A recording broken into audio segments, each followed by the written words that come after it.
Hey guys, welcome back to the channel. So lately, we've been getting tons of messages from you asking about one particular EV. It's popping up in conversations more and more. People asking, is the Tesla Model Y still worth it in 2025? Or how does it hold up against all the new competition? Well, we thought it was time to bring you a complete, in-depth review of the 2025 Tesla Model Y, the updated version, with all the little tweaks Tesla has made under the radar. So buckle up, because we're going to break down everything. From the new design elements, interior changes, performance, battery, range, to pricing, and how it stacks up against rivals like the Hyundai Ioniq 5, Kia EV6, Ford Mustang Mach-E, and even the BMW iX1. Let's dive in. First, let's talk price and variants. The 2025 Tesla Model Y comes in three main variants: rear-wheel drive, long-range all-wheel drive, performance, all-wheel drive. As of now, prices in the US started around $44,990. For the rear-wheel drive version, $49,990 for the long-range AWD, and around $53,490 for the performance trim. In markets like Europe or India, when and if launched, pricing will vary with duties and taxes, potentially pushing it to 75 to 90 lakh in India if imported as a CBU. Also, with federal tax incentives or state rebates in the US, you might bring the effective costs down a bit, especially for the long-range version, which qualifies under the Inflation Reduction Act in the US. Okay, let's start with the looks. Now, Tesla hasn't done a radical redesign for the Model Y in 2025, but there are some subtle updates. You'll notice new headlight and taillight clusters, slightly sharper and more angular borrowing cues from the refreshed Model 3 Highland design. The bumpers are a bit more sculpted now, giving it a sportier, more refined look. There's also a new wheel design option, a sort of Aeromix performance hybrid alloy, which actually boosts both style and efficiency. Despite these tweaks, the overall silhouette is still very recognizably Model Y. That coupe's UV form that sits in between the Model 3 and Model X. Ground clearance is practical for city and light off-road use, and the door handles remain flush with the body. Classic Tesla styling. Now let's get inside, and here's where things get more interesting. The 2025 interior is cleaner, quieter, and more premium than before. Tesla is using better sound insulation materials, especially in the windows and floor. You'll notice the difference. Cabin noise is significantly lower at highway speeds. The dashboard now features a fabric wrap similar to what you see in the Model 3 Highland, instead of wood, giving it a more modern vibe. The steering wheel now comes with haptic buttons instead of physical stalks.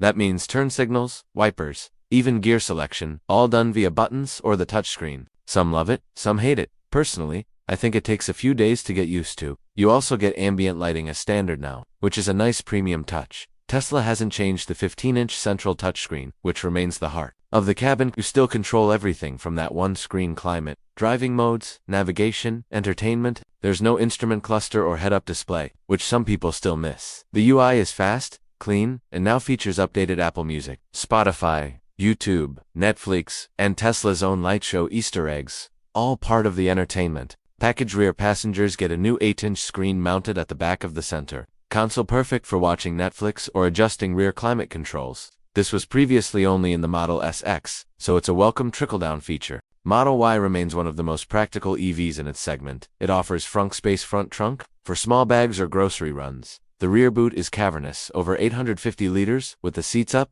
and you can drop them flat to create a near load floor. You can also opt for a 7-seater version in the long-range AWD variant, though the third row is best for kids. Charging cables, emergency kits, even an extra backpack. There's room for everything. Asterisk. Seats are vegan, leather, soft to touch, well cushioned, and now slightly more supportive with additional lumbar padding in the front row. Both front seats are 12-way power adjustable with heating, and you also get ventilated seats in the performance trim. Rear seat comfort is decent, good legroom, decent recline angle, and under-thigh support is okay. The flat floor helps if you're carrying 3 adults. Asterisk. Here's where things get fun. RWD model does 0 to 100 kilometers per hour in about 6.6 seconds. Long-range AWD, that'll take you from 0 to 100 in just 5.0 seconds. The performance AWD, you're looking at 3.5 seconds, which puts it in Porsche, Macan, EV, or BMW i4M territory. Top speed ranges from 135 to 155 miles per hour, 217 to 249 kilometers per hour, depending on the variant. The ride quality is firmer than some rivals like the Ioniq 5 or Mustang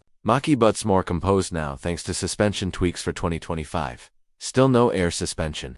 Tesla is sticking to coil springs here, likely to save weight and cost. This is crucial for EV buyers. The RWD variant uses a lithium iron phosphate LFP battery with about 320 kilometers, 200 miles, real-world range. The long-range AWD gets a dual-motor setup with 75 to 82 kilowatt-hours pack, offering 480 to 510 kilometers, 300 to 315 miles of real-world range. The performance drops a bit to 450 to 470 kilometers, depending on your driving. All variants support supercharging up to 250 kilowatts, giving you 0 to 80% charge in about 25 to 30 minutes.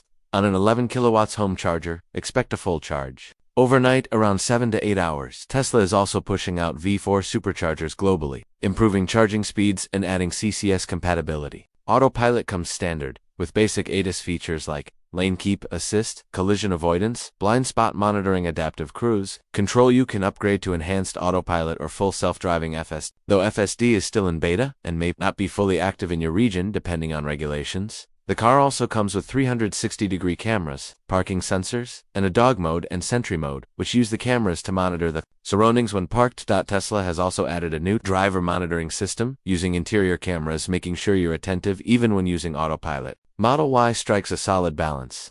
It's not too soft like the Ioniq 5, nor stiff like the EV6 GT. Steering is light in the city, but weighs up nicely on the highway. With the dual-motor setup, grip is excellent, even on slippery surfaces. Cornering is tight, and the low center of gravity from the battery pack means minimal body roll. But yes, if you're looking for a super plush SUV feel, this may not be it. It feels sporty, almost sedan-like in how it drives. You're attentive even when using autopilot, so, competition.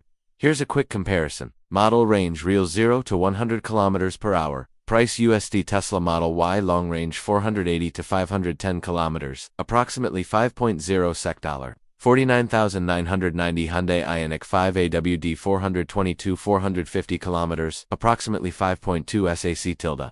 $50, 000 key. EV6G, T-Line A, WD 432 460 kilometers, approximately 5.1 SEC tilde. $52,000 Ford Mustang Mach-E, 400 to 450 kilometers, approximately 5.8 SEC tilde. $47,000, BMW X1, xDrive 30, 382 420 kilometers, approximately 5.6 SEC tilde. $55,000. So Tesla holds its own with better range, OTA updates, and arguably the best charging network, but it misses out on luxury interiors or adaptive suspension that you find in something like the BMW or Kia. So, should you buy the Tesla Model Y in 2025? If you want a reliable, performance-focused electric SUV with great software, unmatched range, and a charging network that actually works, the answer is yes. But if you're looking for softer ride, comfort, better cabin insulation, or a more luxurious feel, you might prefer the Ioniq 5 or BMW iX1. That said, Tesla continues to refine what was already the world's best-selling EV,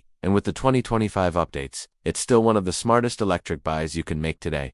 Thanks for watching. If you found this review helpful, don't forget to like, subscribe, and drop a comment if you want us to review another EV. Until next time, drive safe and stay charged.